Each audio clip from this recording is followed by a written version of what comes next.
আকাশচুম্বী সেই সব বৃক্ষের পাতাগুলি যেমনই বর্ণময় তেমনি কারুকাজ করা। সেখানে সেখানে সর্বক্ষণ মোমো করছে সুগন্ধি পুষ্পের সুবাস। সুখসারি সেখানে কথা কয়। আর বলো না, আর বলো না পুরন্দর, আর বলো না। আমি যে আর সইতে পারছি না পুরন্দর। আমার কৃষ্ণ আমাকে ডাকছে। কৃষ্ণ। শান্ত হও প্রভু, শান্ত হও। সর্বক্ষণ এরকম প্রেমাবিষ্ট থাকলে তুমি আমি সামলাই কি করে বলো তো? উনি কি এরকম দিব্য উন্মাদ অবস্থায় থাকেন নাকি? না, নীলাচলে থাকার সময় সবসময় প্রেমাবিষ্ট থাকতেন। বাইরে থেকে সবসময় বোঝা যেত না, কিন্তু এখানে এসে দেখছি প্রেম ভক্তির জন্য বাদ মানতে চাইছে না। তোমরা বৃথা সময় নষ্ট করো না, আমায় তোমরা কুঞ্জমণি নিয়ে চলো। তোমরা কি শুনতে পাচ্ছ না? আমার কালাচাঁদ আমায় ডাকছে। চলো চলো আমরা যাই। হরি বল, হরি বল।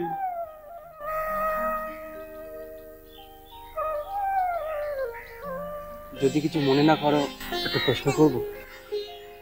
আমি জানি তোমার কি প্রশ্ন। নীলাচল থেকে যাত্রা শুরু করে মথুরা পর্যন্ত সমস্ত তীর্থস্থানে দেবদেউল দর্শন করেছি, অথচ লুপ্ত তীর্থের সন্ধান করিনি।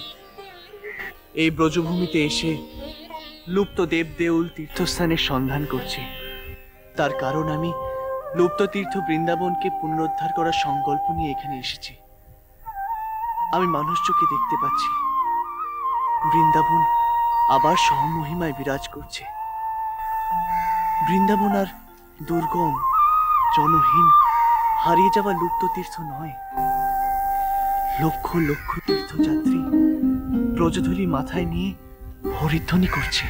বুঝলাম প্রভু, কৃষ্ণ নাম প্রচারের জন্য বৃন্দাবনকে উদ্ধার করা তাই এত প্রয়োজন। কিন্তু এটি কোন গ্রাম? আমরা এখন যে গ্রামে, তার নাম আরিটা গ্রাম। এখানে আমাদের খুঁজে বার করতে হবে কোথায় আছে শ্যামকুণ্ড আর রাধাকুণ্ড। গ্রামবাসীদের কাছে সন্ধান করতে হবে, তারা কেউ জানে কিনা কোথায় ছিল শ্যামকুণ্ড আর রাধাকুণ্ড। কয়েকজন গ্রামবাসী এদিকেই আসছে। প্রণাম ঠাকুর। এই গ্রামে তো সাধু সন্ন্যাসী বড় একটা আছেন না, আপনি কি পথ ভুল করেছেন? না ভাই, আমি ঠিক পথে এসেছি। পুঁথিতে পড়েছিলাম এই আরিটা গ্রামের মধ্যেই রয়েছে রাধাকুণ্ড। আচ্ছা ভাই, বলতে পারো সে কুণ্ড কোথায়? রাধাকুণ্ড? এ নামে তো কোনো কুণ্ড এই গ্রামে নেই। তবে আমি এর নাম শুনেছিলাম আমার পিতামহের কাছে, তিনিও শুনেছিলেন তার পিতামহের কাছে। সবই শোনা কথা। আমিও শুনেছি ঠাকুর। আসলে যুগ যুগ ধরে প্রবাদ বইয়ে আসছে যে এই গ্রামেই ছিল রাধাকুণ্ড, যেখানে শ্রীরাধিকা জলবিহার করতেন। সে প্রবাদ মিথ্যে নয়। সে পূর্ণ জলরাশি শুকিয়ে যেতে পারে না। হয়তো কালের নিয়মে তার সৌন্দর্য হারিয়েছে মাত্র, কিন্তু লুপ্ত হয়ে যায়নি। এসো ভাই, আমরা তার সন্ধান করি।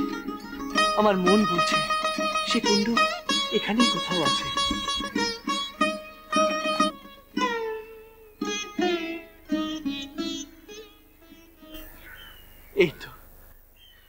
এই তো সেই কুণ্ড। পুরন্দর, বলভদ্র, পেয়েছি পেয়েছি আমরা রাধাকুণ্ড। এই জলাজমি রাধাকুণ্ড? আমি তো বিশ্বাসই করতে পারছি না। আমরা কল্পনাও করিনি এই জলাভূমিতে একসময় অবগাহন করতেন স্বয়ং শ্রী রাধিকা। হ্যাঁ, এই সেই পবিত্র রাধাকুণ্ড। শ্রী রাধিকা যেমন গোপিনীদের মধ্যে শ্রেষ্ঠা, ঠিক তেমনি বৃন্দাবনের সব কুণ্ডের মধ্যে রাধাকুণ্ড শ্রেষ্ঠ। এই কুণ্ডে কানু তার শ্রী রাধিকার সঙ্গে জলবিহার করতেন। এই কুণ্ডে যে স্নান করবে সেই রাধাকৃষ্ণের মতন প্রেম ধন পাবে।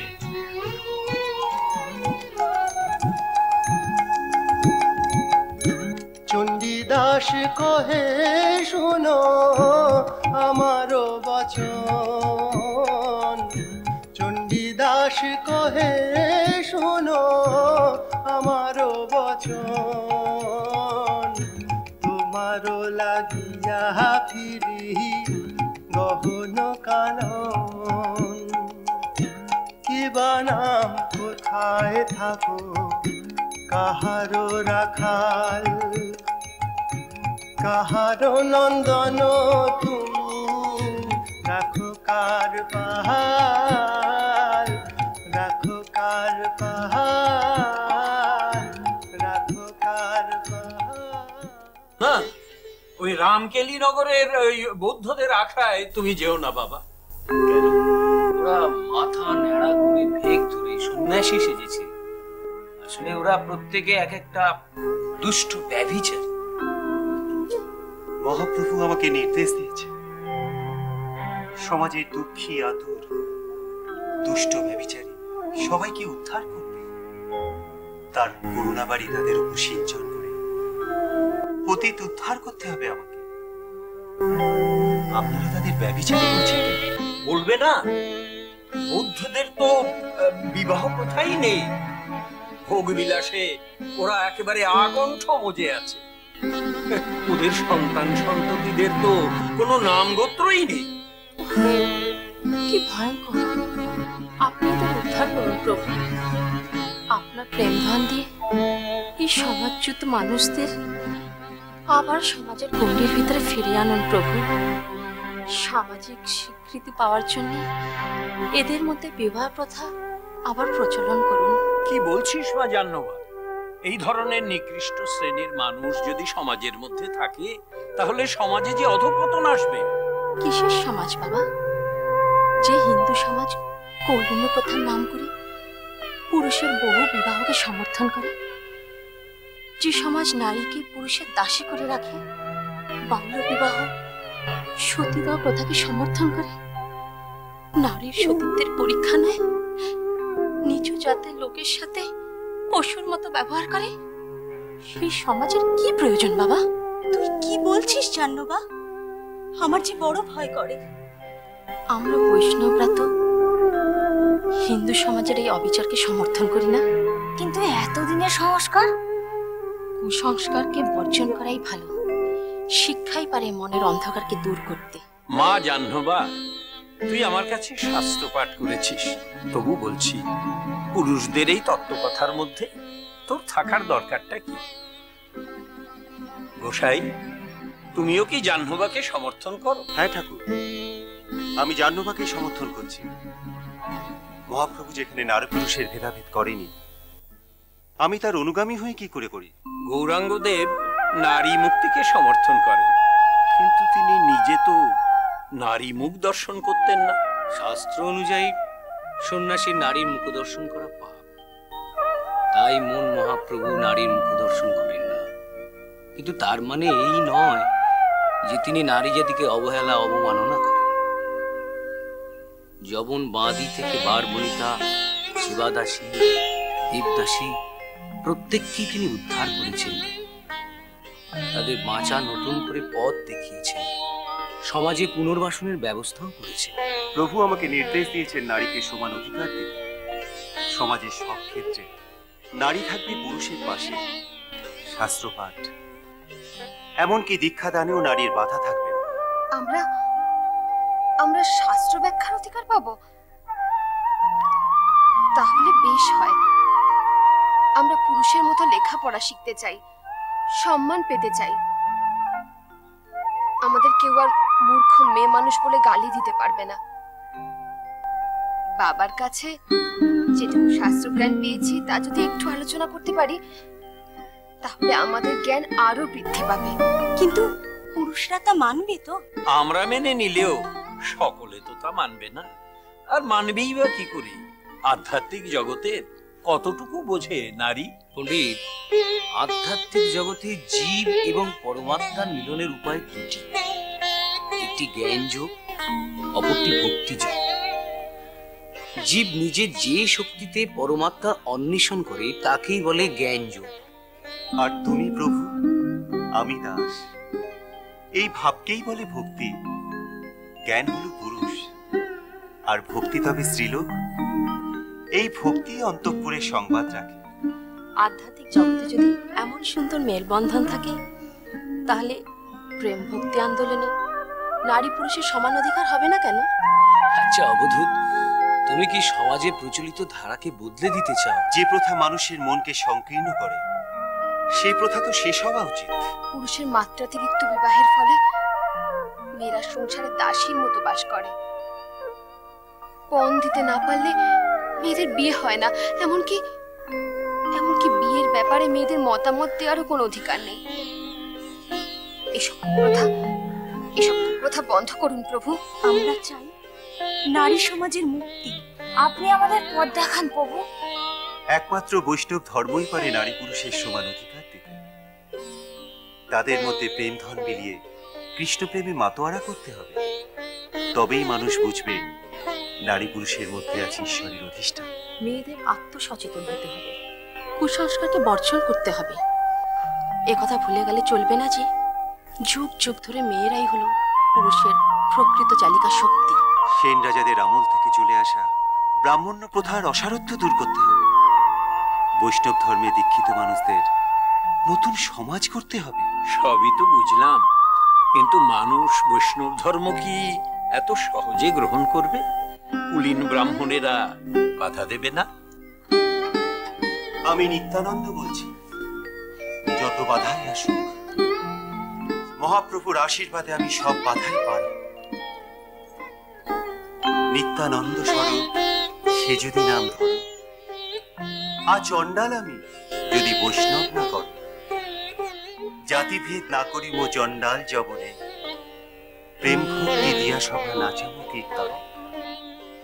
56 কোটি যদু বংশ করিব প্রচার, কুলবধূ নাচাইব কীর্তন আনন্দে। অন্ধ বধির পঙ্গু নাচিবে স্বচ্ছন্দে।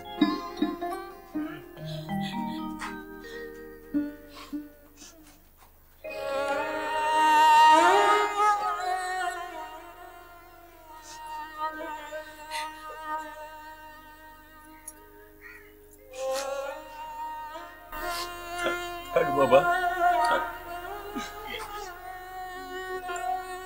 এবার আমায় বিদায় দিন। বিদায় তো দিতেই হবে।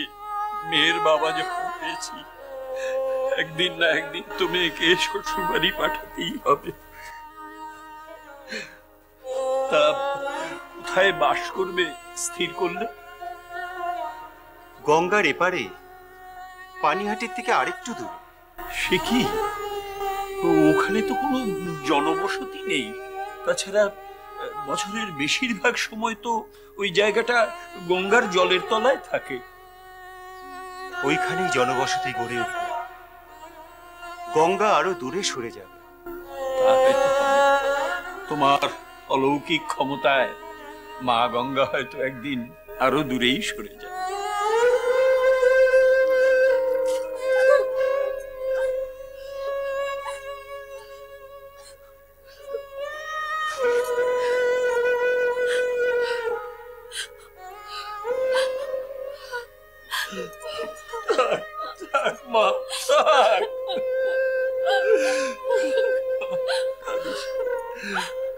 আমার স্বামীর ঘর করতে যাচ্ছিস, এ সময় কি কেউ চোখের জল ফেলে? অকল্যাণ হবে যে। ওর মাও বড় কান্নাকাটি করছে। বাবা, তোমায় ছেড়ে, মাকে ছেড়ে, বসুতাকে ছেড়ে আমি কি করে থাকবো? আমার যে বড় কষ্ট হচ্ছে। শোনো পাগল মেয়ের কথা। ওরে, যুগ যুগ ধরে এই নিয়মিত আমাদের চলে আসছে। সব মেয়েকেই একদিন না একদিন শ্বশুর বাড়ি যেতেই হয়। দেখিস, স্বামীর সংসারে জড়িয়ে পড়লে তখন হয়তো এই বাপ মার কথা আর মনেই থাকবে না। কথা বলবো না, তুমি আমার কথা দাও। তুমি নিয়মিত ভাবে আমার শ্বশুর বাড়ি আসবে, কথা দাও বাবা। আসবো রে মা, আসবো, নিশ্চয়ই আসবো। দেখ, বসুধাকে একটু সামলাও, বড় কান্নাকাটি করছে।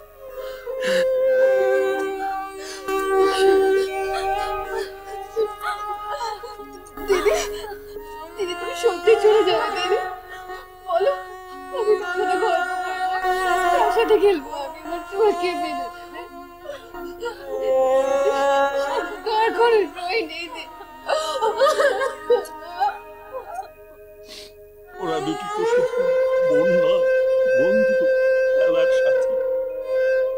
জাহ্নবা চলে গেলে ওকে যে আমি কি করে সামলাবো কিছুই বুঝতে পারছি না। দিদি অন্ত প্রাণ মেয়েটা।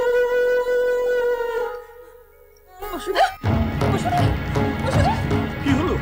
কি হলো মা?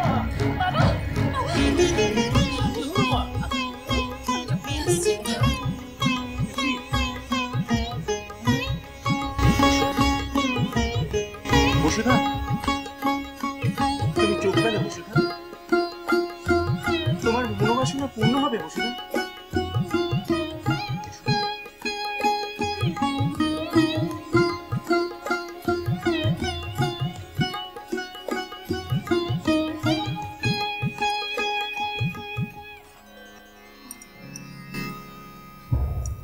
বাবা, আমরা একটা অনুরোধ আপনাকে রাখতেই হবে। বল মা, কি অনুরোধ মা? আজ পর্যন্ত তোর কোন কথা আমি রাখিনি বল। বাবা, আমার স্বামীর সঙ্গে আপনি বসুধার বিবাহ দিন। এ তো অতি উত্তম প্রস্তাব, কিন্তু তুই... হ্যাঁ বাবা, আমি তা চাইছি, এতেই আমার সুখ। শুধু সংসার করার জন্য বা গুরুকুল রক্ষা করার জন্য আমার স্বামী আমাকে বিবাহ করেননি। আমার স্বামীর নির্দেশে এর থেকে অনেক বড় কাজ আমাকে করতে হবে, আর সেই জন্যেই বসুধা আমার প্রয়োজন। গোসাই বাবা, আমার অনুরোধ, তুমি আমার বসুধাকেও গ্রহণ করো। যৌতুক হিসেবে আমি তো তোমায় কিছুই দিতে পারিনি, বসুধাকে আমি তোমাকে যৌতুক হিসেবেই দিলাম। না ঠাকুর, যৌতুক আমি নিতে পারি না। আর এখন তুই যদি বসুধাকে আমার গ্রহণ করতেই হয়, তাহলে তাকে শাস্ত্র মতে সসম্মানে ধর্মপত্নী হিসাবে গ্রহণ করব। কিন্তু তার আগে আমাকে একটা কথা জানতে হবে, জাহ্নবার বসুধার এই বিয়েতে সমর্থন আছে কিনা। আমার যে সমর্থন আছে তার প্রমাণ আমি তো প্রস্তাব রেখেছি। কিন্তু বসুধা, তোমার? জানি